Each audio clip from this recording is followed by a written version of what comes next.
Well, my fellow Opinion Villagers, today is February 3rd, 2016, and it's For Chaplin's Memorial Day, the day the music died, and National Girls and Women in Sports Day. And now on to your questions. First up, Firefly4F4 asks, intimate question for Professor Dunderhead. I've been working on a hypothesis that the universe is an inverse toroid. This is a modification of the model proposed by Homer Simpson, Ph.D. Onut. The model seems to work out assuming the hole in the toroid has 0 spatial dimensions, but I'm at a loss for how to test the model. Could you perhaps give me some guidance? I can forward the preliminary research if you like, and give you credit on the final paper. I'm sorry, but you can promise me the moon and back, but I no longer lend my name to other people's research. Not since that fiasco with Stephen Hawking. That little bastard had me write most of his book, and now he's the one that's getting all the girls, and I'm stuck here in Opinion-Ville. Well, screw you, Stephen, and screw you, Firefly4F4. I know a scientific scam when I see one. You can't have the contents of my deliciously enormous cranium. Great Pirate Solomon asks, very intimate question for Oswald. Nameframe might not want to see you twerk, but the rest of us sure do. Will you please twerk it for us? I would love to twerk for you, but my mom says that if I get caught twerking on camera, I will never see another piece of candy, toy, or maybe even sunlight ever again, because I will be so very grounded. And if there's anybody that I listen to when it comes to matters of my butt, and whether or not it twerks and jerks, it's my mom's. Sorry guys, you're just gonna have to keep picturing it in your heads. I'm picturing it right now. In fact, I'm gonna go over here and twerk it. Oh yeah. Oh, I wish you guys could see this. Just twerking all over the place. I'm a twerk machine. I'm Oswald the Twerkmeister 5000. Buy it today for the low price of $49.99. Hocus smokes.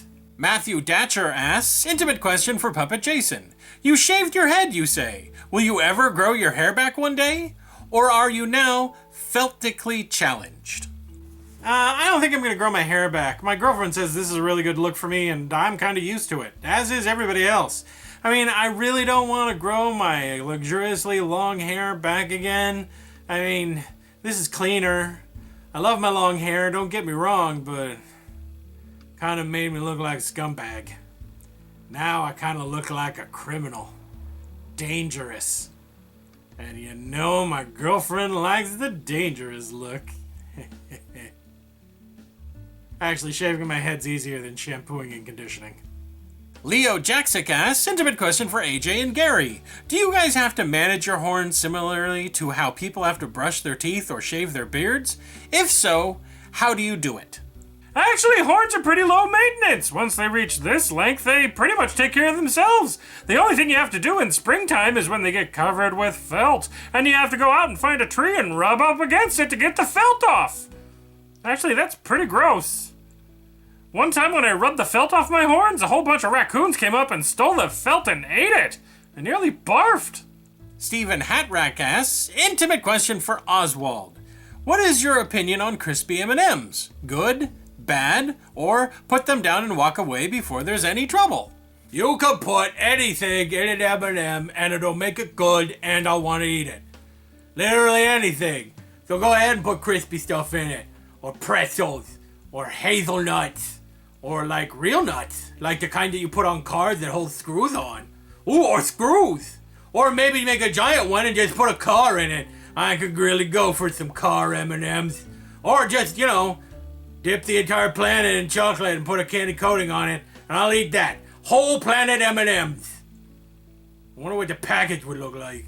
Okay, that's it. Remember, if you have a question you want to ask intimate questions, leave it down below in the comment section. Until next time, my gorgeous Godzillas, this has been Jason with a D.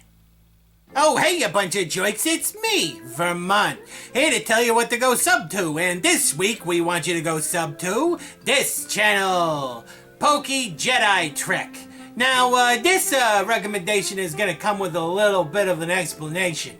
You see, one day, Jason, the meat man, the guy who's in charge of all this stuff, was tooling around the interwebs, and he kept seeing this guy's face in a bunch of cringe videos. And it seemed like this guy was getting made fun of. A lot. So he went and found this guy's channel, and it turns out that this is a nice kid. He lives up in Alaska or something. And he tries to make really nice videos, and he doesn't mean any harm to nobody. And Jason don't like the fact that there are a whole bunch of cringe channels making bank off of this guy's stuff. So, why don't you go over there and subscribe to him? He's a nice kid, he tries to do prank videos himself, which are kind of funny, and he's generally a nice guy. And you'll figure out his special circumstances once you get to his channel. So go do it! PokeJediTrek. Yeah, that's right, I did something nice. Yeah, I did something nice, Mabel. I can do something nice.